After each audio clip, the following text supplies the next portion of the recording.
దేవుడు మనకిచ్చిన క్షేమకరమైన దినాలను బట్టి దేవుని స్తోత్రం చెప్దామా? అందరం స్తోత్రం. దేవుడు వాగ్దానాలు చేస్తూ ఉంటాడు. హల్లెలూయా. వాగ్దానం చేసిన దేవుడు వాగ్దానాన్ని నెరవేర్చే దేవుడు. హల్లెలూయా. మనిషిగా మనం ఒక మాట ఇస్తే, మాట తప్పితే, మాట తప్పావు అన్నప్పుడు ఎదుటి వ్యక్తికి చాలా బాధ కలుగుతుంది. హల్లెలూయా. కానీ దేవుడు మాట తప్పుతాడా? దేవుడు మాట తప్పడు. ప్రియులారా, ఈ సృష్టి అంతటిని గురించి మనం ధ్యానం చేసే కాలంలో ఉన్నాం. ఈ భూమి ఎలా స్థాపించబడింది, ఆకాశము, సూర్య, చంద్ర, నక్షత్రాలు, తర్వాత సముద్రము, లోయలు, కొండలు, గుట్టలు, ఈ భూమిలో పంటలు, పక్షులు, మరి ముఖ్యంగా మానవుడి నిర్మాణము, పురుషుడు, స్త్రీ. అవునా? పురుషుడు, స్త్రీ. మరి పురుషుడు, స్త్రీ యొక్క కుటుంబ జీవితం ద్వారా మరలా పిల్లలు, గర్భఫలం, మరలా పిల్లలు, మరలా పిల్లలు, ఇలా చూస్తే ఎక్కడో దగ్గర ప్రారంభమైన ఈ దేవుని కార్యం ఇంకా నడుస్తూనే ఉంది. ఇంకా యుగాంతం అనేది ఇంకా కాలేదు, జరుగుతూనే ఉంది. దేవుని స్తోత్రం కనుగాక. అయితే ఈ కాలం ఏ కాలం అని దేవుని వాక్యంలో మనం చూస్తున్నామంటే ఇది అంత్యకాలం. హల్లెలూయా. ఈ అంత్యకాలంలో దేవుడు తన ప్రత్యక్షతనంతా స్పష్టంగా బయలుపరిచే కాలం. దేవుడు ఏం చేస్తాడు? తన ప్రత్యక్షతను స్పష్టంగా బయలుపరిచే కాలం. ఎందుకు దీన్ని మేము పరిశీలన చేశామంటే, ఏప్రిల్ 3వ తేదీ గుడ్ ఫ్రైడే అయింది. ఏప్రిల్ 4వ తేదీ శనివారము రన్ ఫర్ జీసస్ రోజున మధ్యాహ్నం 1 గంట ప్రాంతంలో ఇలాగే బయట మేము అందరూ రన్ ఫర్ జీసస్ కార్యక్రమం చేస్తున్నప్పుడు సూర్యుని చుట్టూ గుండ్రంగా వలయం వచ్చింది. సూర్యుని చుట్టూ గుండ్రంగా వలయం వస్తే అందరం కన్నులెత్తి చూసినాము. నిజంగా సూచన, యేసు ప్రభు వారు శిలువ మరణము పొంది సమాధి చేయబడిన రోజు, తర్వాత ఆయన రేపే తిరిగి లేస్తాడని ప్రజలందరూ అనుకుంటున్న రోజు ఒక సూచన కనబడింది. కరెక్ట్ గా 40 రోజుల తర్వాత కూడా ఒక సూచన కనబడింది. ఆకాశంలో భయంకరమైన మార్పులు కనబడ్డాయి. నిన్న దినం చూస్తే ప్రియులారా, నిన్న ఈ రోజు 2 దినాలు చూస్తే 50వ రోజు యేసు ప్రభు వారు సమాధి గెలిచిన రోజు నుంచి 50వ రోజు. మరి 50వ రోజు ఏం జరిగిందని ఈ గ్రంథంలో మనం చూస్తే, యేసు ప్రభు వారు సమాధి నుంచి లేచిన తర్వాత, అంటే మరణము ఓడించి లేచిన తర్వాత 40 రోజులు ఈ లోకంలో ఉన్న వారికి కనబడతారు. ఎన్ని రోజులు? ఆ తర్వాత ఆయన ఒలివ కొండ నుంచి ఆరోహణమై వెళ్ళిపోతాడు. మనుషులు చూస్తుంది కానీ ఇలాగనే వెళ్ళిపోతాడు. అందరు చూస్తుంటారు. ఆ మేఘం కమ్మేస్తుంది. తర్వాత ఒక దూత వారితో మాట్లాడతారు. మీరు ఏం చూస్తున్నారు పైకి? ఈ యేసు ఎలాగైనా పరమునకు చేర్చుకొనబడ్డాడు, అలాగనే మరలా ఆయన ఒకరోజు వస్తాడు. దేవుని స్తోత్రం చెప్పండి. హల్లెలూయా. ఈ యేసు ఎలాగైనా పరమునకు చేర్చుకొనబడ్డాడు, పరలోకానికి చేర్చుకొనబడ్డాడు, ఆయన అలాగే పరలోకం నుండి ఒక రోజు వస్తాడు అని చెప్పి వారికి చెప్పినప్పుడు వారు చాలా సంతోషించి శిష్యులందరూ మరి ఆ ఒలివ కొండ నుంచి ఎక్కడికి వెళ్ళారు? యెరూషలేముకి వెళ్ళారు.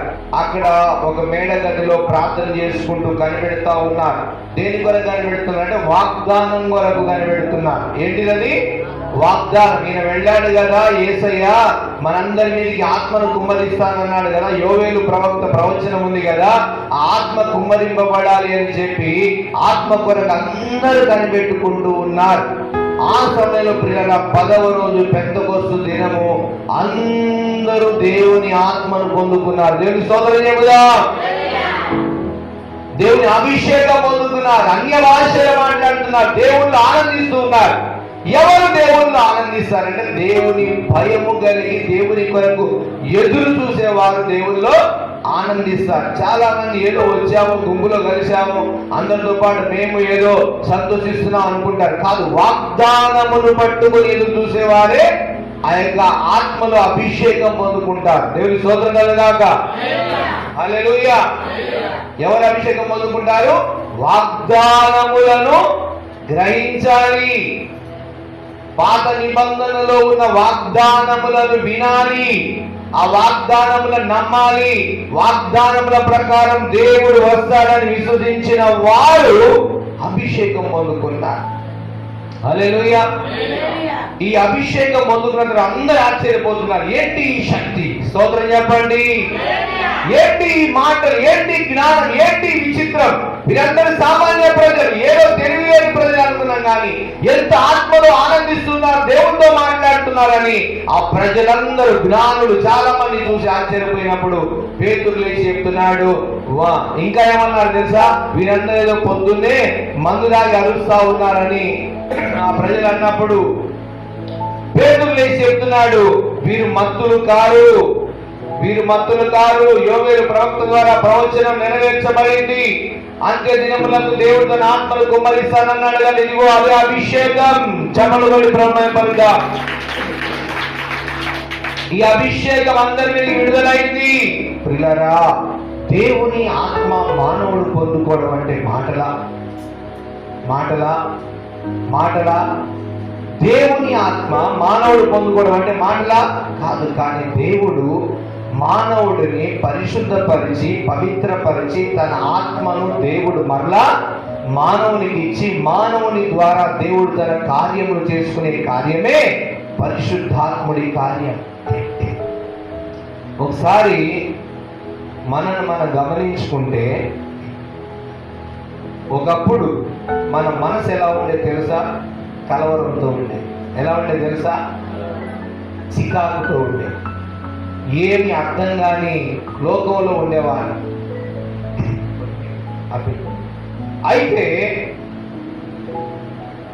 అయితే దేవుడు మన హృదయాలను పవిత్రపరిచాడు. పవిత్రపరిచాడా లేదా?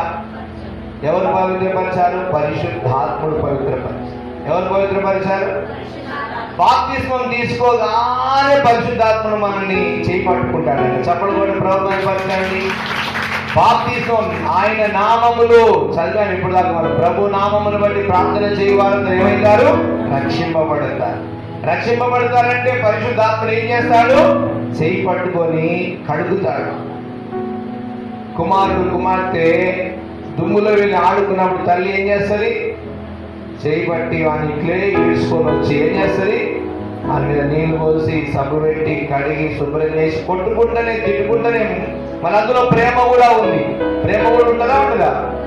ప్రేమ దెబ్బలు పడుతుంటారు. ప్రేమగా వాడిని గారాబం చేసుకుంటారు. కొట్టి వాడిని శుభ్రం చేసి కడిగి నిలబెట్టినట్టుగా పరిశుద్ధాత్మ దేవుడు మనలను కూడా మన హృదయాన్ని కడిగి మన మనసును కడిగి మన బలపరిచి మనలను శుద్ధి చేసి ఆయన ఏం చేస్తాడు? నిలబెట్టుకుంటాడు. హల్లెలూయా. చిన్నపిల్లలు అలాగే చేస్తాం కదా. తల్లి ఏం చేస్తారు? చిన్నపిల్లలు ఒకటే చేయి తీసుకొని వస్తుంటారు. పైకి ఇంత పైకి తీసుకొని వస్తుంటారు. వాసాలు చెయ్యేమి ఆయన వేరే చూస్తే చెయ్యి ఏమన్నా ఎరిగిపోతుంది అనుకుంటా, కానీ ఆయన ఈడ్చుకొని పోతుంది ప్రేమతో పోయి. అలాగిన పరిశుద్ధాత్ముడు మనకి ఏం చేస్తాడంటే ఫస్ట్ మన మనసును కడుగుతాడు, మన హృదయాన్ని కడుగుతాడు. అసలు పరిశుద్ధాత్ముడు వచ్చేదే ఎందుకంటే సర్వలోకములో ఉన్న ప్రజలందరినీ బలపరచడానికి పరిశుద్ధాత్ముడు వచ్చాడు. హల్లెలూయా. ఒకసారి మనం చరిత్ర చూస్తే లాజరు గురించి మనం చూస్తే, లాజరు చనిపోయినప్పుడు ఏం జరుగుతుందంటే యేసు ప్రభువారు బేతనీయలో ఉంటాడు. యేసు ప్రభువారు ఎక్కడ ఉంటాడు? యెరూషలేములో ఉంటాడు. బేతనీయ చాలా దగ్గర. అయితే యేసు ప్రభువారు అతను చనిపోయాడని తెలిసినప్పుడు అతను అనారోగ్యంతో ఉన్నాడని తెలిసినప్పుడు యేసయ్య ఒక మాట అంటాడు, ఈ రోగము మరణం కోసం వచ్చేది కాదు, దేవుని మహిమ కోసం వచ్చిందని అంటాడు. తర్వాత ఇక్కడ మన విషయం ఏంటంటే సమాధి దగ్గరికి వెళ్ళి యేసయ్య లాజరు బయటికి రా అన్నప్పుడు లాజరు బయటికి వస్తాడు. ఇప్పుడు ఎక్కడికి వెళ్ళాలన్న యేసయ్య శరీరధారిగా వెళ్ళాలి కాబట్టి అలా కాకుండా ఆయన ఎలా ఉండాలి? ఇప్పుడు ఆత్మస్వరూపిగా ఉండడానికి ఆయన పరిశుద్ధాత్ముడిగా మన మధ్యలో ఉన్నాడు. దేవుని స్తోత్రం కలుగాక. ఈ సమయంలో నీకు సాయం చేయాలి, అదే సమయంలో భూలోకంలో ఎక్కడైనా ఎవరికైనా ఆయన కార్యం చేయాలి కనుక ఇప్పుడు ఆయన ఎలా ఉన్నాడు? మన మధ్యలో పరిశుద్ధాత్ముడుగా ఉన్నాడు. అప్పుడు ఒక దగ్గర అద్భుతం చేయాలంటే ఆయన వెళ్ళాల్సి వచ్చింది. లాజరుని లేపాలంటే ఆయన వెళ్ళి లేపినాడు. ఎందుకు ఈ మాట చెప్తా ఆ సూచన చూపించాడంటే, నేను ఆత్మస్వరూపిగా మీ మధ్యలో ఉండి ఎక్కడ ఏ కార్యం కావాలన్నా నేను చేస్తాను, నా నామమును బట్టి ప్రార్థన చేయాలి, తండ్రిని పరిశుద్ధాత్మని. చూడండి ఇక్కడ ఒకటో వచనంలో పరిశుద్ధాత్మ, యేసు, తండ్రి ముగ్గురు కలిసి ఉంటారు. ఇక్కడ ఓ తెయోఫిలా యేసు తాను ఏర్పరచుకొనిన అపోస్తలులకు పరిశుద్ధాత్మ ద్వారా, హల్లెలూయా. చూడండి, యేసు కూడా ఎలా చెప్పినాడు దేవుని మాటలు? పరిశుద్ధ ఆత్మ ద్వారా. యేసుని ఎవరు పంపినాడు? తండ్రి. దేవుని స్తోత్రం కనుక తండ్రి తన మహిమ కొరకు కుమారునిగా పంపి, అసలు ఆయన కుమారుని ఎందుకు పంపినాడు శరీరధారిగా అంటే, మనం ఈ లోకంలో తల్లి గర్భం ద్వారా పుట్టినాం కాబట్టి మనలాగే ఆయన జన్మ పొంది మన మరణాన్ని కొట్టివేయాలి కాబట్టి ఆయన తండ్రిగా, ఆయన తండ్రి నుంచి పంపబడ్డాడు. ఇప్పుడు యేసు ప్రభు వారు కూడా వాక్యం చెప్తున్నాడు, బోధిస్తున్నప్పుడు ఎలా చెప్తున్నాడు? పరిశుద్ధాత్మ ద్వారా. ఈ పరిశుద్ధాత్ముడు అన్ని జనుల మీద కుమ్మరించబడ్డాడు. అప్పుడు ప్రజలందరూ ఆత్మలో శక్తి పొందుకున్నారు. దేవుని స్తోత్రం కలుగాక. ఈ అంత్యకాల దినాలలో అభిషేకం పొందుకోవాలి మనము. దేవుని స్తోత్రం కలుగాక. ఒట్టి మాటలు, గాలి మాటలు చెప్పి చాలా మంది లోకాన్ని మోసం చేస్తా ఉన్న కాలం. ఇదే సమయంలో మనం కూడా ఒట్టి మాటలు చెప్పే వాళ్ళ దగ్గర, గాలి మాటలు చెప్పే వాళ్ళ దగ్గర కూర్చున్నామంటే మనం కూడా మోసపోయే ప్రమాదం ఉంటుంది. దేవుని వాక్యం ఉన్నట్టుగా తెలుసుకుని ముందుకెళ్ళడమే. చూడండి, చాలా మంది ఎవరేం చేస్తున్నా మనం పట్టించుకోదు. మన గురించి మనం ఆత్మీయంగా మనమే సరి చేసుకోవాలి, కానీ పక్కన వాళ్ళ గురించి మనం ఆలోచిస్తే మన ప్రార్థన జీవితం, విశ్వాస జీవితం, ఆత్మీయ జీవితం పాడైతుంది. ఎవరిని పట్టించుకోవద్దు భక్తి విషయంలో. మనము, ప్రార్థన, దేవుడు, అంతే. ఇక ఎవరు ఎక్కడున్నారు ఉండని వాళ్ళ జీవితాలు. ఇప్పుడు పౌలు అనేటువంటి వ్యక్తి మనకు తెలుసు, ఒకప్పుడు హింసకుడు, దూషకుడు, కానీ కొద్ది రోజులు అది మారలేదా? సేవ చేశాడా లేదా? మన ముందు ఇప్పుడు కనబడే ప్రజలు బలహీనంగా ఉండవచ్చు, తర్వాత వారు మనకంటే బలవంతులు కావచ్చు. కాబట్టి మనం వారి బలహీనతలు మాట్లాడవద్దు, వారి గురించి మనము చర్చించకూడదు. అలాగా ఫస్ట్ మనం ఏం చేయాలంటే మనం దేవుడి గురించి లోతుగా తెలుసుకోవాలి. హల్లెలూయా. ఆది కాలంలో, అపోస్తల కాలంలో ప్రియులారా చాలా భయం కలిగి ఉండేవారు. ఈరోజు అంశం ఏంటంటే 120 మంది మీదకి పరిశుద్ధాత్మ అభిషేకం వచ్చింది. వాళ్ళేదో ఇష్టం వచ్చినట్టు ఎక్కడ పడితే అక్కడ తిరుగుకుంటా, ఏ సావాసం పడితే ఆ సావాసం తిరుగుకుంటా, ఏది పడితే అది వినుకుంటూ కూర్చునే వాళ్ళకి దాని పరిశుద్ధాత్మ వచ్చింది. దేవుని కొరకు కనిపెట్టుకుంటూ కూర్చున్నారు. వాగ్దానం నెరవేర్చే దేవుడు ఆయన. హల్లెలూయా. ఒకే చోట ఉన్నారు 120 మంది. చాలా జ్ఞానులు కనిపెట్టుకుంటూ ఉన్నారు. చాలా తెలివైన వారు వీరు. దేవుని అభిషేకం కొరకు ఎదురు చూసిన వారు, దేవుని అభిషేకం కొరకు కనిపెడుతున్నవారు, దేవుని అభిషేకం పొందుకోవాలని ఆశపడుతున్నారు, ఆతృత పడుతున్నారు. వారి చుట్టూ పరిస్థితులు బాగలేవు. అసలు యేసు ప్రభు సిలువ వేయబడినప్పుడు శిష్యులు పారిపోయారు అక్కడ. ఆయన ఎక్కడికి పోయాడని చెప్పేసి పేతురు, నేను వెళ్ళి చేపలు పట్టుకుంటానని చేపలకు వెళ్ళిపోతాడు. యేసు ప్రభు వచ్చి అద్దరిని నిలిచి పేతురు చూసి పిలిచినప్పుడు గుర్తుపట్టిన తర్వాత యేసయ్యను గుర్తుపడతాడు. కొంతకాలము బలహీనంగా ఉంటుంది పరిస్థితి, కానీ దేవుని కొరకు ఎవరు కనిపెట్టుకుంటూ ఉంటారో వారి మీదకి అభిషేకం విడుదలవుతుంది. హల్లెలూయా. ఈ అభిషేకం కూడా ఎలా పొందుకోగలుగుతామంటే చాలా భయము, వినయము, భక్తి, దేవుని గురించి చాలా లోతుగా వినాలి, తెలుసుకోవాలి. నేను చాలా దీవించబడాలి, దేవుళ్ళు ఎదగాలి, వర్ధిల్లాలని తప్పించే వారి మీద అభిషేకం వస్తుంది. ఇష్టం వచ్చినట్టు ఉన్న వ్యక్తుల మీదకి అభిషేకం రాదు. ఇళ్ళ కాడ ఉన్న జనాలతో కొంతమంది నేను చూసిన చాలా అభిషేకంతో నింపబడతారు మందిరాల్లో. ఇంటికాడికి పోయేసరికి మొత్తం సంస్కృతం మాట్లాడతారు. ఏ భాష? సంస్కృతం. మలయాళం మాట్లాడతారు, కన్నడ కూడా వచ్చేస్తున్నారు ఒకప్పుడే. అంటే వ్యర్థమైన దుర్భాష మాట్లాడ. ఇప్పుడు వీళ్ళ మీద అభిషేకం వచ్చినట్ట. అభిషేకం వచ్చిన వారు ఆత్మ నిగ్రహంలో ఉంటారు. ఆత్మకి ఇంకా వస్తాయి శోధనలు, బలహీనతలు వస్తాయి, అవమానాలు వస్తాయి. వచ్చినా దాన్ని ఆత్మ చేత జయించగలుగుతాడు. ఇక్కడ మందిరంలో ఉన్నంతసేపు ఒక నటన, మందిరంలో దాటిన తర్వాత బయటికి వెళ్ళినప్పుడు ఒక నటన చేయరు. అలా చేస్తే దేవుని ఆత్మ పొందుకున్న వారు కాదు. ఇక్కడ మన మందిరంలో నేను చాలా మందిరాలు చూశాను ఇంతకు ముందు. ఓ మందిరంలో ఒకటే ఆనందము, గంతులు వేస్తూ ఉంటారు. తర్వాత బయటికి వెళ్ళిన తర్వాత వారి జీవన శైలి, వారి జీవన విధానం, వారి యొక్క పద్ధతులు చూసి నేను ఆశ్చర్యపోయాను. ఇది కాదు కదా పరిశుద్ధాత్మని చాలా ఏళ్ళ నుంచి పరిశీలన చేస్తా ఉన్నా.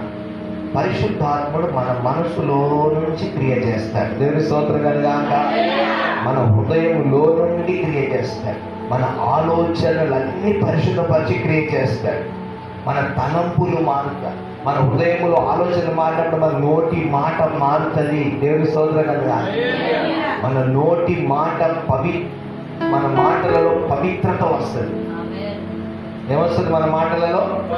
పరిశుద్ధత, పవిత్రత, నీతి, యథార్థత.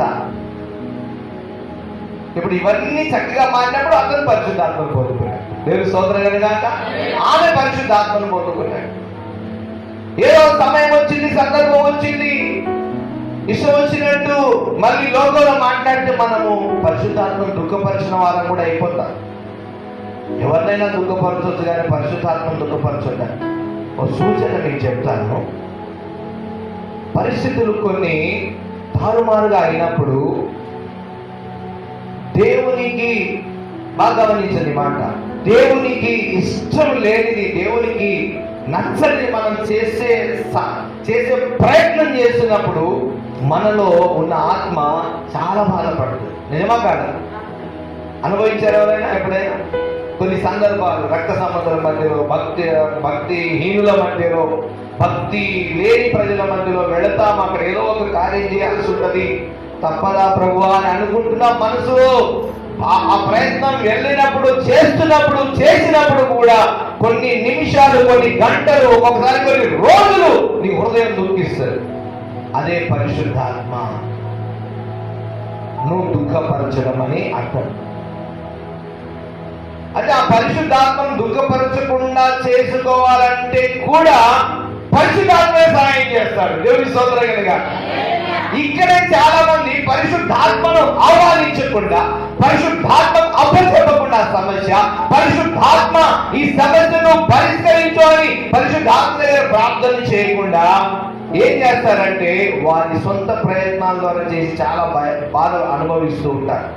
అయినా ప్రియులారా, మరలా పరిశుద్ధాత్మను ఆహ్వానించి బాధ నుంచి నాకు నివారణ దయచేసిన పరిశుద్ధాత్మను తీసేస్తారు. దేవుని స్తోత్రం కలుగుతా. ఇది పరిశుద్ధాత్ముడి పని. నిజం చెప్పండి, పరిశుద్ధాత్ముడు మీ జీవితంలో పని చేస్తున్నాడా లేదా?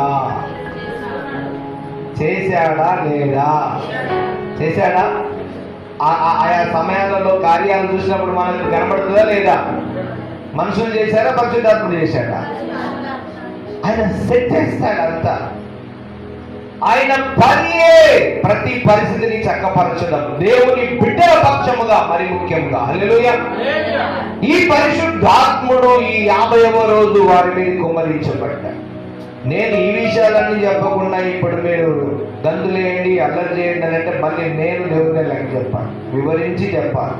ఒకవేళ ఆత్మలో ఆరాధన చేసేటప్పుడు పరిశుద్ధాత్మని ఎలా బలపరుస్తాడు, ఎలా నింపబడతావు, ఎలా ఆనందిస్తావు, ఎలా సంతోషిస్తావు, ఎలా కేకలు వేస్తావు తెలియదు. కానీ అది నీకు నీ పరిశుద్ధాత్మకే తెలుస్తుంది. కానీ వాక్య వివరణ చేసి వాక్యానుసారంగా మనం ఆనందించడం సంతోషకరమైన మాట. హల్లెలూయా. చాలా సంతోషించారు వారు. 120 మంది శిష్యులు గంతులు వేస్తూ ఆనందిస్తూ పరవశిస్తూ ఉన్నారు.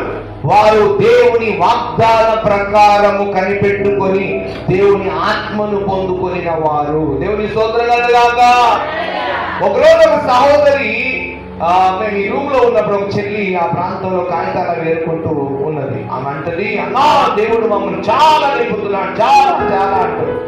ఏం నింపుతున్నాడమ్మా, ఏంది చెప్పు, వాక్యాలు ఏమైనా చెప్పంటే, లేదన్నా చాలా చాలా చాలా చాలా చాలా చాలా లేదే వాక్యంలో. వాగ్దానం ఇప్పుడు ఈ 120 మంది శిష్యులు దేని కొరకు కనిపెడుతున్నారు? యోవేలు ప్రవక్త ద్వారా ప్రవచనం ఉంది, అంత్య దినములందు దేవుడు తన ఆత్మను మనుషుల మీద కుమ్మరిస్తానన్నాడు. ఆయన వెళ్ళిపోయాడు. ఖచ్చితంగా పరిశుద్ధాత్ముడు మన మీదకి విడుదల చేస్తాడు. ఆయన మన అందరూ అభిషేకం పొందుకుంటాం, ఆశీర్వాదం, దేవుడి ఆత్మను పొందుకుంటామని 120 మంది కనిపెట్టుకుంటూ కూర్చున్నారు. గట్టిగా జమలుగుడు 120 మంది వాగ్దానములు కనిపెట్టుకుంటూ, వాగ్దానం నెరవేర్చే దేవుడు ఉన్నాడని ఆయన కొరకు కనిపెట్టుకుంటూ ఉన్నప్పుడు ఆ వాగ్దానం ఇచ్చి నెరవేర్చిన దేవుడు, నెరవేర్చగల దేవుడు వారి మీద అభిషేకం విడుదల చేసి వారిని అభిషేకించాడు. చాలా చాలా వాక్య అనుభవం లేకుండా, వాక్య ఆధారం లేకుండా చాలా చాలా చాలా అంటే ఎలా నీకు అభిషేకం వచ్చినట్టు? ఆ రోజుల్లో ఉన్నారు, స్త్రీలు కూడా ఉన్నారు అక్కడ.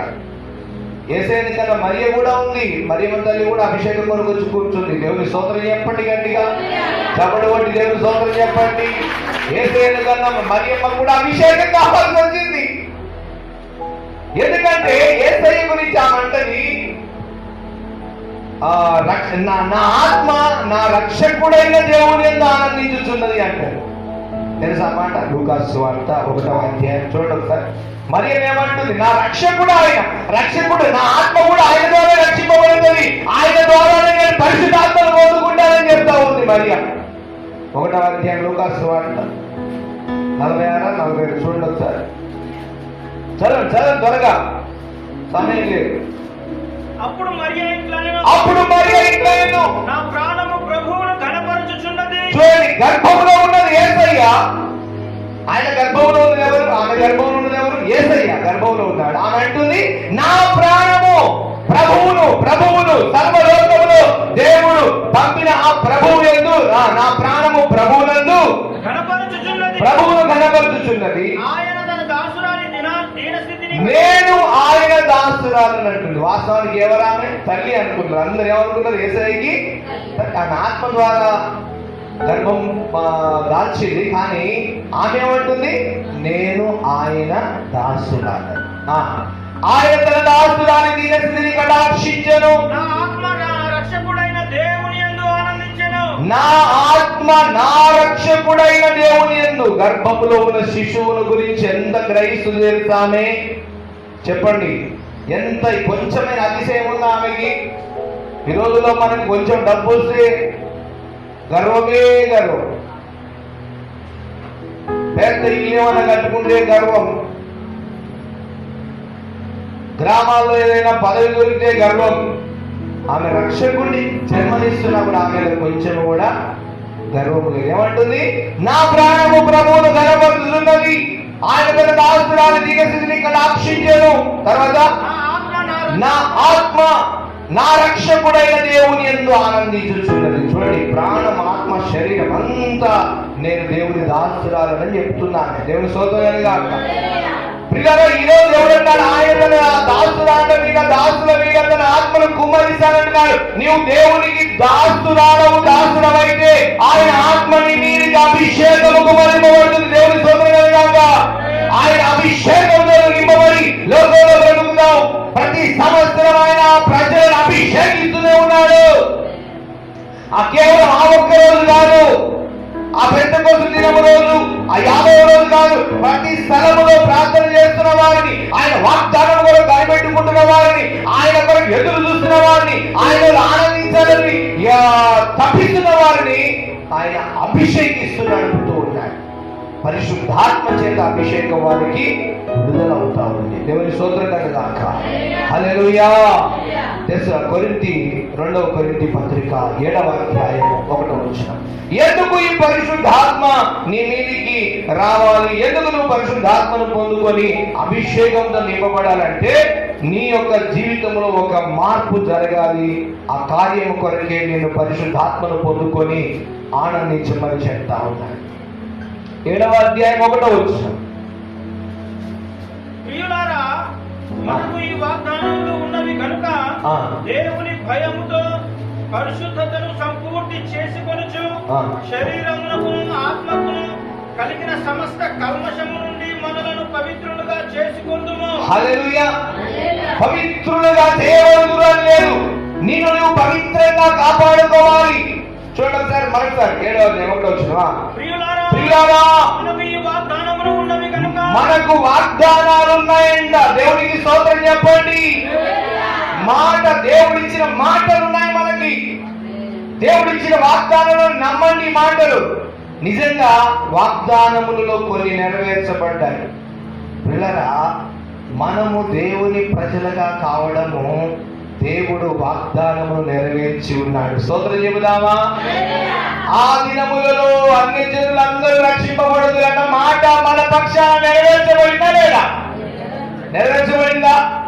మనమందరము అన్ని జనాంగం యేసు ప్రభుని నమ్ముకోగానే మనం ఏమైపోయాము? రక్షణ పొందాం. దేవుని వారసులమైపోయాం, వాగ్దాన పుత్రులమైపోయాం, దత్తపుత్రులమైపోయాం, దేవుని ప్రజలమైపోయాం, దేవుని పరిశుద్ధ జనాంగమైపోయాం. హల్లెలూయా! ఇది ఏంటిది? ఏం నెరవేర్చబడింది? దేవుడు చెప్పిన వాగ్దానము ఇదిగో మన పక్షాన నెరవేర్చబడి ఇంకా వాగ్దానాలు ఉన్నాయి. అందుకే అంటున్నాడు ఇక్కడ, ఏమన్నా ప్రియులారా, ప్రియులారా, మనకు ఈ వాగ్దానములు ఉన్నవి కనుక మనకు ఈ వాగ్దానములు ఉన్నవి కనుక దేవుని భయముతో, గమనించండి, ఎప్పుడు దేవుని భయముతో ఉన్న వారికి దేవుని అభిషేకం ఉంటుంది. దేవుని భయము లేని వారి మీద అభిషేకం ఉండదు.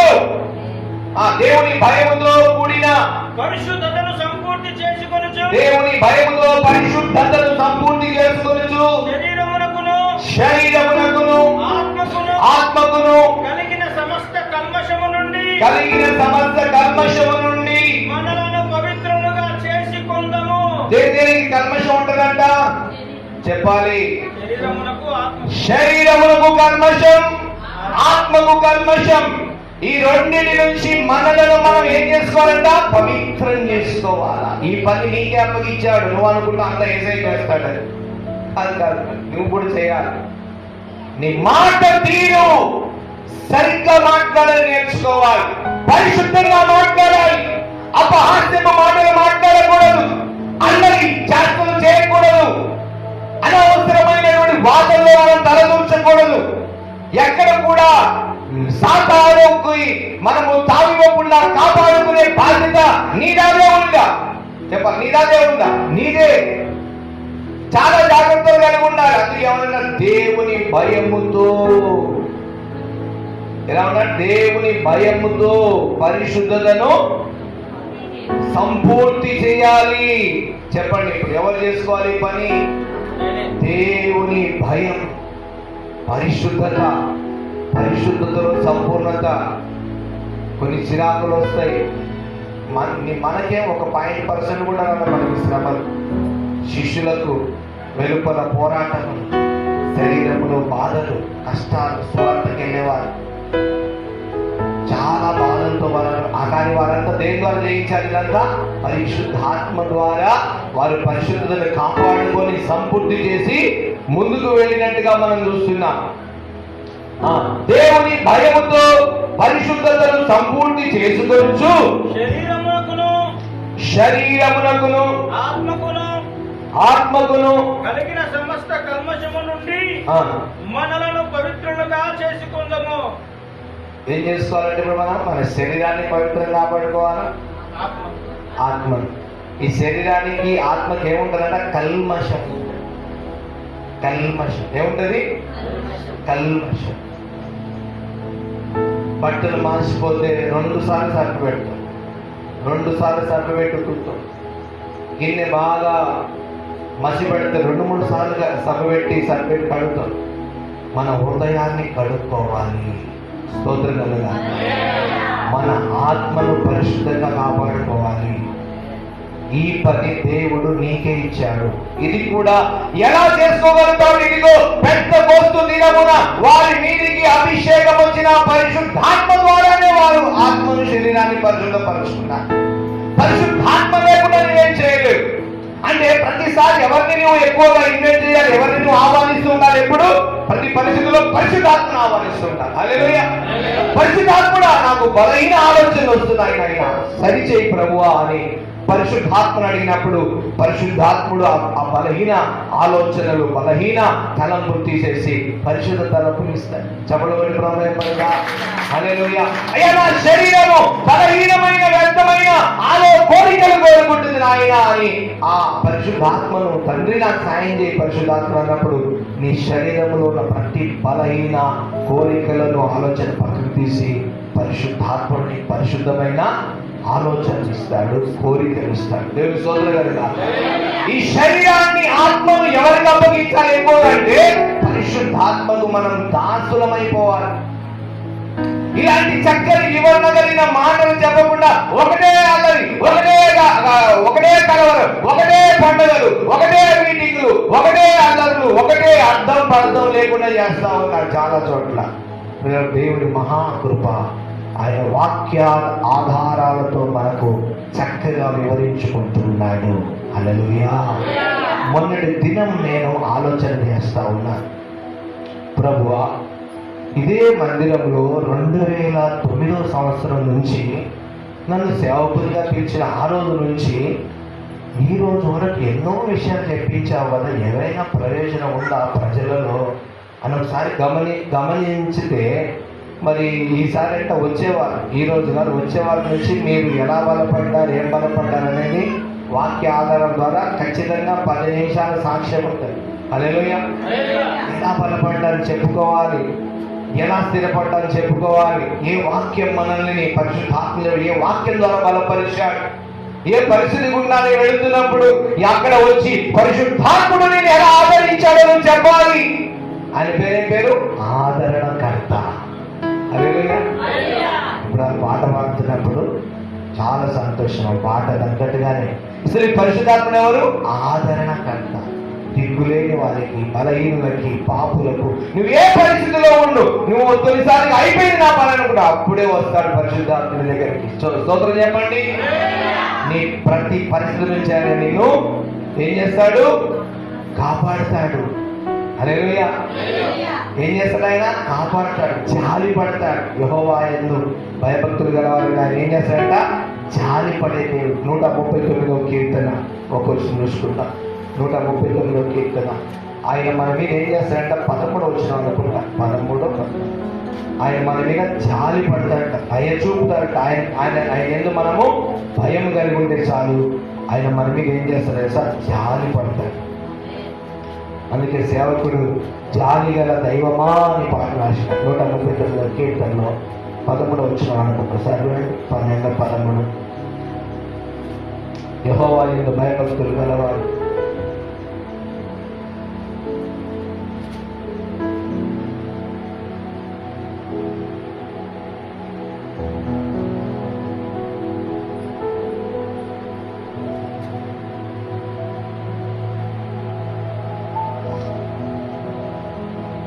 యెహోవా యందు భయభక్తులు గల వారికి మీరు ఆయన ఏం చేస్తారంట? జాలి పడతాడు, దయ చూపుతాడు ఆయన మన మీద.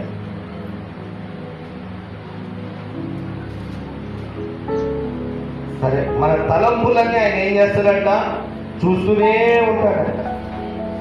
ఏం చేస్తున్నాడు? మన జన్మ జరగక ముందు కూడా ఆయన మనం చూస్తూనే ఉంటాడు.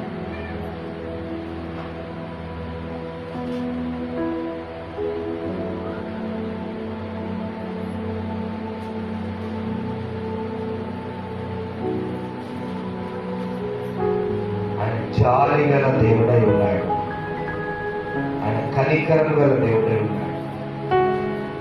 మంచిది, చూద్దాం తర్వాత. ఇదే 2వ కొరింథీ పత్రిక 7వ అధ్యాయము 4వ వచనం నుండి 7వ వచనం చదువుకుందాం. 4వ వచనం 7వ వచనం వరకు. మరి ముఖ్యంగా పరిశుద్ధాత్ముడు మనకి ఎందుకు కావాలి చెప్పండి? పరిశుద్ధాత్మ ఎందుకు కావాలి? మన ఆత్మకు, శరీరానికి ఉన్న కల్మషం నుంచి మనం బయటపడి పవిత్రముగా ఉండడానికి పరిశుద్ధాత్ముడు కావాలి. అంతేనా? పరిశుద్ధాత్మ ఎందుకు కావాలి మనకి? మన ఆత్మకు, శరీరానికి కల్మషం ఉంటుంది. ఆ కల్మషం అంతా దేవుడు తీసివేసి మనల్ని పరిశుద్ధంగా ఉంచడానికి మనకి ఎవరు కావాలి? పరిశుద్ధాత్ముడు కావాలి. చూద్దాం 4వ వచనం. 2వ కొరింథీ 7వ అధ్యాయం 4వ వచనం. మీ ఎడల నేను బహు ధైర్యముగా మాట్లాడుతున్నాను, మిమ్మల్ని కూర్చి నాకు చాలా అతిశయం కలదు. ఆదరణతో నిండుకొని మా శ్రమ అంతటికి మించిన అత్యధికమైన ఆనందముతో ఉప్పొంగుచున్నాను. మేము మాసిదోనియకు వచ్చినప్పుడు మా శరీరము ఏ మాత్రమును విశ్రాంతి పొందలేదు. ఎటు పోయినను మాకు శ్రమయే కలిగేను. వెలుపట పోరాటములు, లోపట భయములు ఉండెను. హల్లెలూయా. బయట పోరాటాలు ఉంటాయి, గమనించాలి. లోకములో అనారోగ్యము, అప్పుల సమస్య, రక్త సంబంధంతో గొడవలు, శోధనలు. ఇప్పుడు చూడండి ఒక మాట, ఇప్పుడు శాంతత్వంలో ఒక సాక్ష్యం చెప్పి, అది డబ్బు సమస్య కాదు, వింటున్నారా? అది డబ్బు సమస్య. ఏ సమస్య? అది పంతాలు పట్టింపుల సమస్య. అవునా కదా? పంతాలు పట్టింపుల సమస్య తప్ప అది డబ్బు సమస్య కాదు. ఆ సమస్యలో నుంచి కూడా విడుదల చేయడానికి పరిశుద్ధాత్మే కావాలి. దేవుని స్తోత్రం కాక. అప్పుల సమస్య ఉన్నది, అప్పుల సమస్య నుంచి బయటికి రావాలంటే కూడా దేవుడే కావాలి, పరిశుద్ధాత్ముడు. దేవుని స్తోత్రం కాక. తర్వాత రక్త సంబంధాల మధ్యలో గొడవలు ఉంటాయి. పొలం పంచాయతీలు అనుకుందాం వివరంగా. చూడండి, ఇక్కడేమో పంతాలు పట్టింపులతో సమస్య. అమ్మ వింటున్నారా? ఆర్థిక ఇబ్బందుల సమస్య. మూడోది పొలం సమస్య. నాలుగోది అనారోగ్యంతో కూడిన సమస్య. అన్ని సమస్యలు బయట వెలుపల జరుగుతుంటాయి, కానీ వారు లోపల మాత్రం దేవుని భయము కలిగి ఉన్నారు. దేవుని స్తోత్రం కలుగాక. వెలుపట పోరాటములను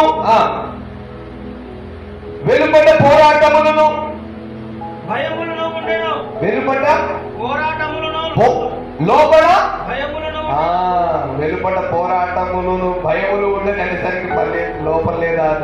లోపల భయం. బయట నీకు సమస్యలు ఉన్నాయి, కానీ లోపల ఏ భయం ఉండాలి? చెప్పాలన్న గట్టి చెప్పాలి, నోరు తెరవండి, గట్టి చెప్పండి. నరాలకు శక్తినిచ్చే దేవుడు ఆయన. దేవుడు స్తోత్రం కనుక. నాకెందుకు నరాల డాక్టర్ కంటే ఎక్కువ అనుభవం దేవుడు ఇస్తాడు. నా కుడికాలు నరం నొప్పున్నప్పుడే డాక్టర్ సంప్రదించినప్పుడు ఆపరేషన్ చేస్తా అన్నప్పుడు ఏదో చేసినారు, కానీ తర్వాత ఎంత స్టడీ చేశానండి ఆ నరాల గురించి. మళ్ళీ ఈ నరాల గురించి ఎక్కడికి పోవాలని యాకోబు పత్రికలకు పోతే నీ సర్వ శరీరం శక్తి పొందుకుంటుంది. ప్రతిదీ వాక్యంలోనే ఉంది. నీ నరాలు, కండరాలు, ఎముకలు, మూలుగలు, కీళ్ళు, అవయవాలు, గుండె చెదరిన వాడిని ఆదరించే దేవుడు రాయబడి. దేవుడు సోదరు కనుక. ఒట్టిని హార్ట్ అటాక్ వచ్చిందగా తగ్గిపోయాడే వాడు. దేవుడి దగ్గరికి వస్తే ఆ గుండెని యేసుప్రభు ఏం చేస్తాడు? బాగు చేసేవాడు. రాడు దేవుడి దగ్గరికి. హార్ట్ అటాక్ అయ్యా, నరాలయ్యా, అదయ్యా, ఇదయ్యా, అన్నిటికీ సమస్య పరిశుద్ధాత్ముడు చేయగలడు. దేవుని స్తోత్రం కనుక. హల్లెలూయా. వెలుపట పోరాటాలు ఉంటాయి, కానీ లోపలే ఉండాలి నీ హృదయంలో. చెప్పాలి దేవుని భయం. భయం అంటే మన ఇంటి పక్కన భయం కాదు. ఏ భయం ఉండాలి? అన్నదమ్ముల భయం కాదు, దేవుని భయం ఉండాలి. నువ్వు స్త్రీ అయినా పురుషుడు అయినా లోపలే ఉండాలి నీకు దేవుని భయం. దేవుని భయం బయట వెలుపడ పోరాటం. దేవుని భయం బయట వెలుపడ పోరాటం. ఆ దేవుని భయం నువ్వు కలిగి ఉంటే చాలు, వెలుపడ జరిగే పోరాటంలో నీకు జయం ఇచ్చేది దేవుడే. గట్టిగా స్తోత్రం చెబుదాం నమ్మిన వారు. హల్లెలూయా. బయట నీకు జయం ఇస్తాడా? చుట్టుకుంటాయి కొన్నిసార్లు పరిస్థితులు, అల్లుకుంటాయి. ఎటు కదలో, ఎటు వెళ్ళలో, ఎటు ఆలోచన రాదు. ఆ సమయంలో నీకు ఉండాల్సిందేంటిది? హృదయములో దేవుని భయం. అప్పుడు దేవుడు నీ వెలుపల ఉన్న పోరాటములన్నిటిని తొలగించి నీకు జయం ఇస్తాడు. దేవుని స్తోత్రం కలుగాక. హల్లెలూయా. పిల్లరా, ఎంతగా వివరించే శక్తిని దేవుడు ఇచ్చినందున బట్టి నేను దేవునికి ఎప్పుడు స్తుతి చెల్లిస్తా ఉంటా. హల్లెలూయా. అర్ధరాత్రి పడక మీద ఉన్నప్పుడు కూడా పాట పాడుకుంటూనే ఉంటా. నిద్ర లేవగానే ఏదో ఒక పాట వస్తుంది. మధ్యాహ్నం ప్రయాణంలో ఉన్నప్పుడు ఏదో పాట వస్తూనే ఉంటా. ప్రభు స్తుతిస్తూనే ఉంటా. అంత్యకాల దినాల్లో ఉన్న ప్రభు యొక్క భయం మనలో ఉండాలి. వెలుపటే ఉన్నాయి. వెలుపట అంటే బయట ఏమున్నాయి? బయట ఏముంటాయి? పోరాటాలు. ఇంటి పోషణ పోరాటాలు, ఆరోగ్యం కొరకు పోరాటం, అప్పుల సమస్య నుంచి బయటపడాలనే పోరాటం. హల్లెలూయా. పోరాటాలు ఉన్నాయి. ఆ పోరాటాలు ఉంటే లోపలే ఉండాలి దేవుని భయం. ఏముండాలి లోపల? దేవుని భయం.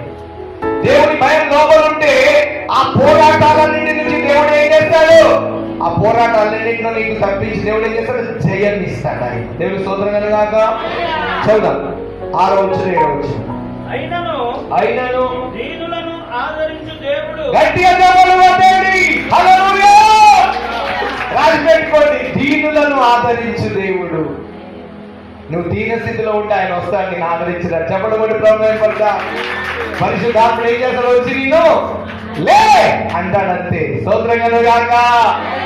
ఎప్పుడు ఎలా కలిగి ఉండాలి? దీనంగా ఉండాలి. అహంకారంతో ఉండి వాడికి నేననుకుంటావు అంటే నీకు దేవుని ఆదరణ రాదు. నిజమైన వాక్యం పాస్టర్ గారు, నిజమేనా? దీనులను ఆదరించు దేవుడు. తీతు రాక వలన మమ్మను ఆదరించెను. తీతు రాక వలన మాత్రమే కాకుండా అతడు మీ అత్యభిలాషను మీ అంగలార్పును నా విషయమై మీకు కలిగిన అత్యాసక్తిని మాకు తెలుపుచు తాను మీ విషయమై పొందిన ఆదరణ వలన కూడా మమ్మను ఆదరించెను గనుక నేను మరి ఎక్కువగా సంతోషించి తిని. హల్లెలూయా! ఈ దీనులను ఆదరించు దేవుడు పరిశుద్ధాత్మ గురించి చెప్తున్నాడు. పౌలు కొరింథీ సంఘానికి చెబుతూ అంటున్నాడు, తీతు నా దగ్గరికి వచ్చి మీ గురించి అన్ని మాకు చెప్పాడు, దాన్ని బట్టి నేను ఎంతగానో సంతోషిస్తూ ఉన్నాను అని చెప్పి సంఘానికి జ్ఞాపకం చేస్తూ ఉన్నాడు. సంఘానికి కూడా వెలుపట పోరాటాలు ఉన్నాయి, లోపలే ఉంది దేవుని భయం ఉంది. ప్రతి ఒక్కరికి భయం పోరాటమే ఉందండి పరిశుద్ధ గ్రంథంలో. ఎవరు ప్రశాంతంగా సుఖంగా అన్నము టయానికి వచ్చేసి తిన్నట్టు లేదు, అన్ని కావాల్సిన దగ్గరకు వచ్చినట్టు లేదు. అన్ని పోరాటాల ద్వారా పొందుకున్నవే. పోరాటాలు లేకుండా ఎవరు ఆనందం పొందుకోలేదు దేవుడి దగ్గర. ఆ 150 మంది శిష్యులు ఆ మేడగదిలో వెళ్ళి వారు దేవుడి దగ్గర కనిపెడుతున్నప్పుడు ఎన్నో పోరాటాలు. ఒక స్త్రీ ప్రార్థనలో ఉన్నప్పుడు, ప్రియుల మన సంఘంలో ఒక స్త్రీ ప్రార్థనలో ఉంటుంది, ఒక చెల్లి. ఆ చెల్లి ప్రార్థన ఉన్నప్పుడు ఎగిరి చేస్తాడంట తాగున్న భర్త వచ్చి లేకుంటాడు మోకాళ్ళ మీద ఉన్న స్త్రీ. పోరాటమా కాదా? కానీ ఆ బిడ్డ హృదయంలో ఏముంటది? భయం. ఏముంటది ఆ బిడ్డ హృదయంలో? ఆ బిడ్డకి బయట ఉంది పోరాటం. సూత్రం అంటున్నాడు. ఏం చెప్పాడు? 100 అంటున్నాడు. 100 అన్నప్పుడు ఏదో 50 ఇస్తుంది. పోలేమంటది, ఆడ వెళ్ళిపోతాడు. దేవుని సూత్రం కదా. వెనుపటి ఏముంది? పోరాటం. ఆ బిడ్డ హృదయం ఏముంది? దైవ భయం. మళ్ళీ వచ్చి మోకరిస్తుంది. వెనుపడ పోరాటాలు ఉన్నాయి, అందరికీ ఉంటాయి. అసలు సేవకులు మాకు ఇంకా ఎక్కువ ఉంటాయి. కానీ దైవ భయం లోపల కలిగి ఉన్నాము కనుక ఆ పోరాటాలలో జయం దేవుడిస్తూ ఉంటాడు. అనేక సార్లు నేను ఈ మధ్య కాలం బాగా ఆదరించబడ్డాను. ఊహించిన రీతిలో దేవుడు అక్కడక్కడ ఇచ్చారు. కొన్ని కానుకల ద్వారా చాలా పోషణ కలిగడం చాలా నాకు సంతోషాన్ని కలిగించి ఆదరణ. ఇక్కడ శిష్యులు కూడా చూడండి, పౌలు కూడా అంటున్నాడు నేను చాలా ఆదరించబడ్డా. 7వ చదవరయ్యా. 7వ తీతు రాక వలన మాత్రమే కాకుండా అతడు మీ అత్యాభిలాషను మీ అంగలార్పును నా విషయమై మీకు కలిగిన అత్యాసక్తిని మాకు తెలుపుచు తాను మీ విషయమై పొందిన ఆదరణ వలన కూడా మమ్మల్ని ఆదరించెను గనుక నేను మరి ఎక్కువగా సంతోషించి తిని. హల్లెలూయా! పిల్లరా, ఈ పౌలు భక్తుడు పరిచర్యలో జరిగిన ఆదరణ గురించి చెప్పుకుంటున్నాడు. ఆదరించినెవరు? దేవుడు అని చెప్తున్నాడు. ఎవరి ద్వారా? మనుషుల ద్వారా అని చెప్తున్నాడు. నిన్ను ఆదరించడానికి దేవుడు సాక్షాత్తు దిగిరాడు, మనుషుల ద్వారా నిన్ను ఆదరిస్తాడు. ఇప్పుడు నేను వాక్యం ద్వారా బలపరుస్తున్నది దేవుడే, మనుషులు కాదు. కానీ మనుషు రూపంలో దేవుడు నీతో మాట్లాడుకొని నేను బలపరుస్తాడు. హల్లెలూయా! హల్లెలూయా! అదే 2వ కొరింథీ 7:8-9 చదువుకుందా. 8-9 ఈ వివరణ కావాలా?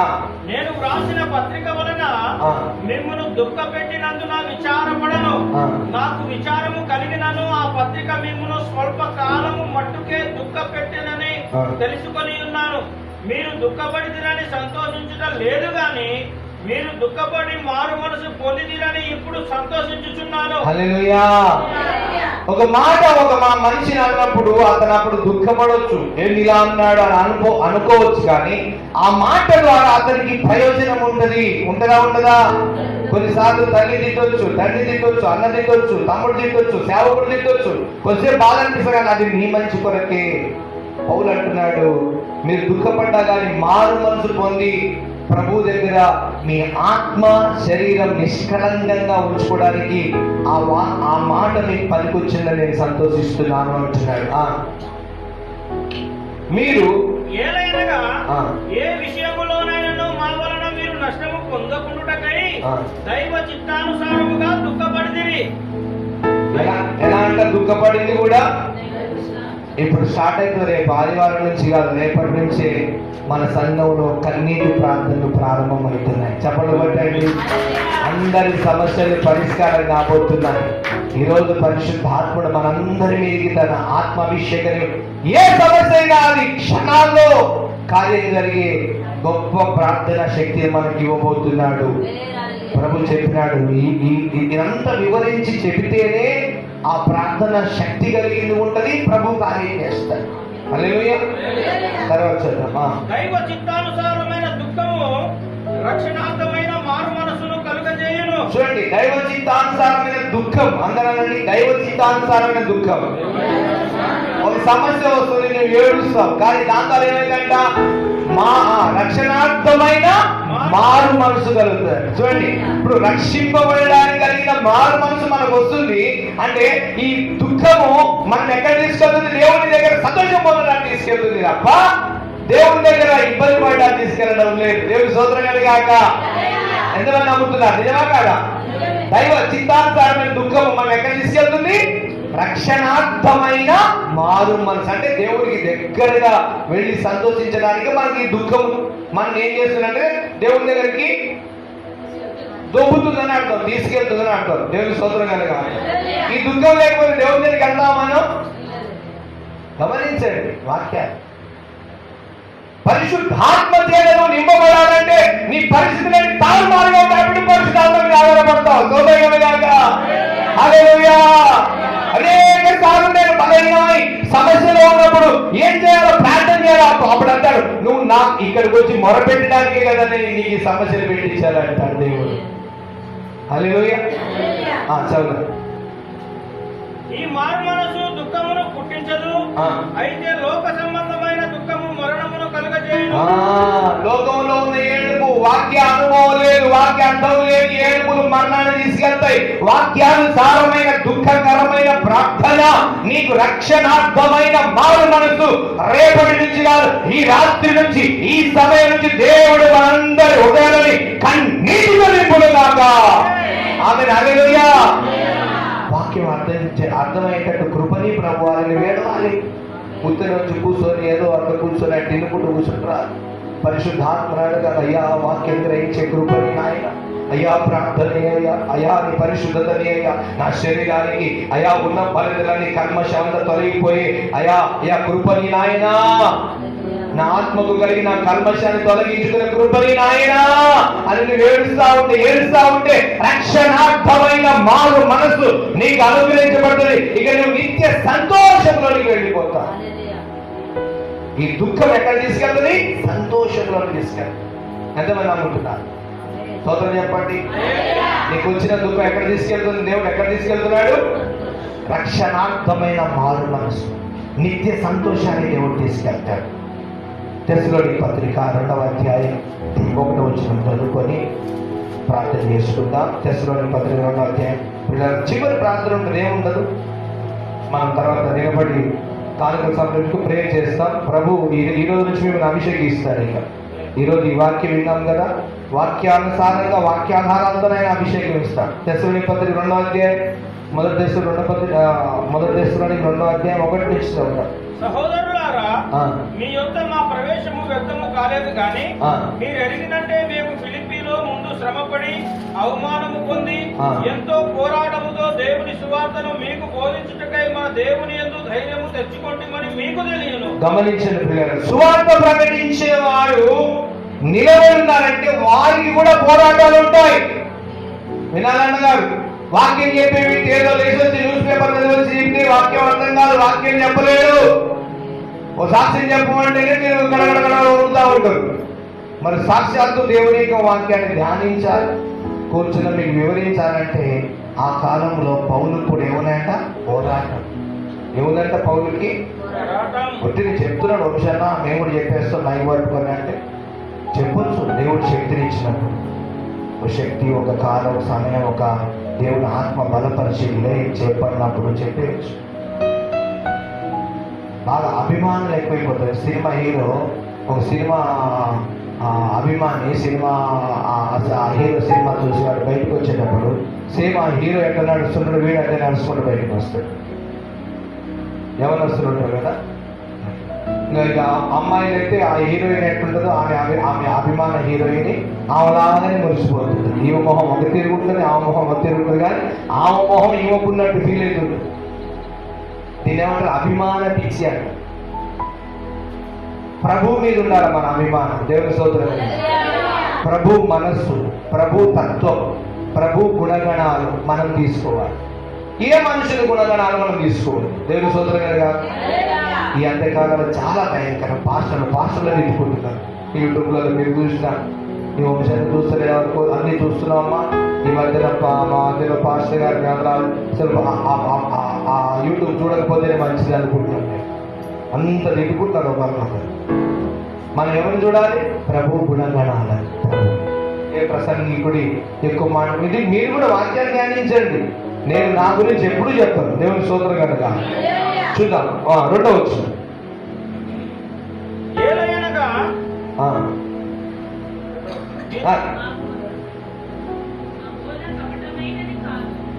చదువునా. ఏదైనా మా బోధ కపటమైనది కాదు, అపవిత్రమైనది కాదు. పిల్లలు అపవిత్రమైన బోధలు, బోధ కపటమైన బోధలు. కొంతమంది అయితే అక్కడ పరిస్థితి ఎట్టుంది, ఆ మనిషి ఎట్టుండు, ఆ మనిషిని పట్టుకుని మెసేజ్ ఎట్టుంది. ఈ మనిషి ఏం చేసింది నిన్న? చూసినా అలాగే చంపిన పని కానికే చచ్చిపోయాడు. ఎందుకంటే ఆమె నిన్న కానికేలని చెప్పి అదృష్టం పెట్టుకొని చెప్తుంటాడు. నాకు ఆ వాక్యం ఇప్పుడు చెప్పలేదు. దేవుని స్తోత్రం చెప్పదు. కపటమైన బోధ,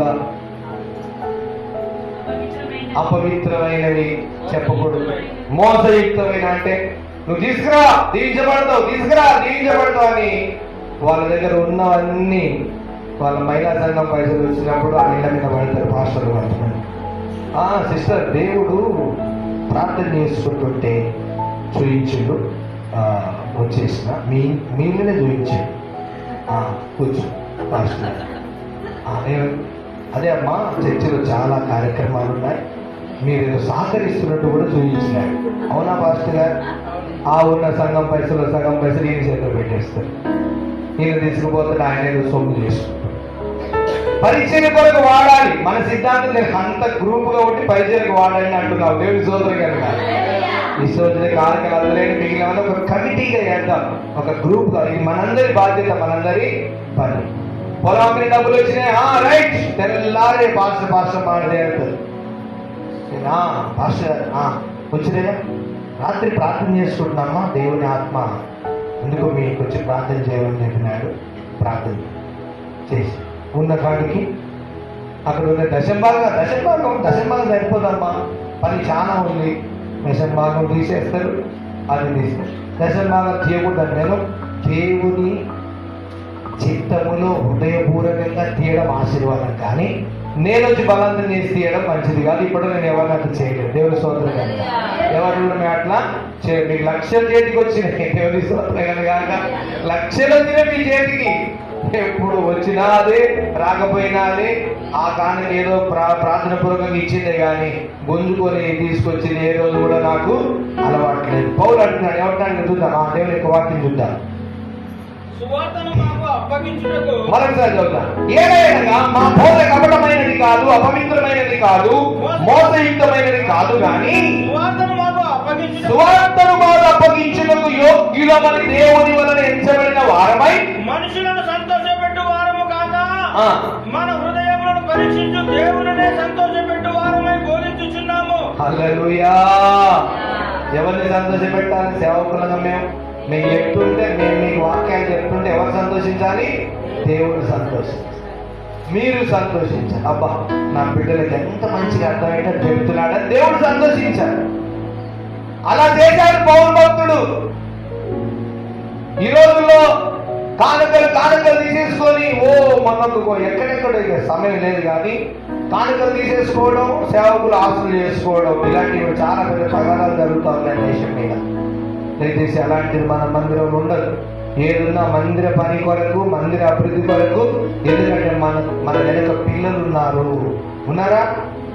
ఆ పిల్లలను తరాలను మనం కాపాడుకోవాలంటే ఒక మందిరం, ఒక సహవాసం, ఒక కట్టుబడి ఉండాలి. ఎక్కడ పడితే అక్కడ వెళ్ళి మోసపోకండి. చక్కగా దేవుని ఆత్మ నడిపింపుని బట్టి మన మందిరంలో చక్కని వాక్యం ఉంటుంది, చక్కని ఆరాధన, చక్కని ప్రేమ, నడిపింపు. ఎక్కడ కూడా ఎవరిలో కూడా మనలో గర్వం ఏమి లేకుండా ప్రభు పరిశుద్ధాత్ముడు మనల్ని ఐక్యపరిచినాడు. దేవుని స్తోత్రం కలుగాక.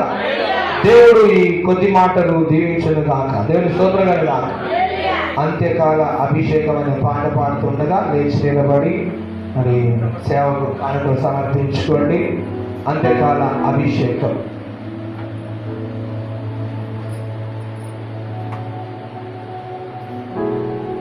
దేవుని స్తోత్రం. హల్లెలూయా. అర్థమైందమ్మా? ఇప్పుడు ఎవరి మీదకి వస్తుంది పరిశుద్ధాత్మాభిషేకం? దైవ భయము మనం లోపల కలిగి ఉంటే మనకి ఏమొస్తుంది? పైనుంచి అభిషేకం వస్తుంది. అందరూ చెప్పండి, నేను నా హృదయంలో దైవ భయము కలిగి ఉంటే పైనుండి దేవుని అభిషేకము నా మీదకి వస్తుంది. స్తోత్రం. హల్లెలూయా. పాడండి.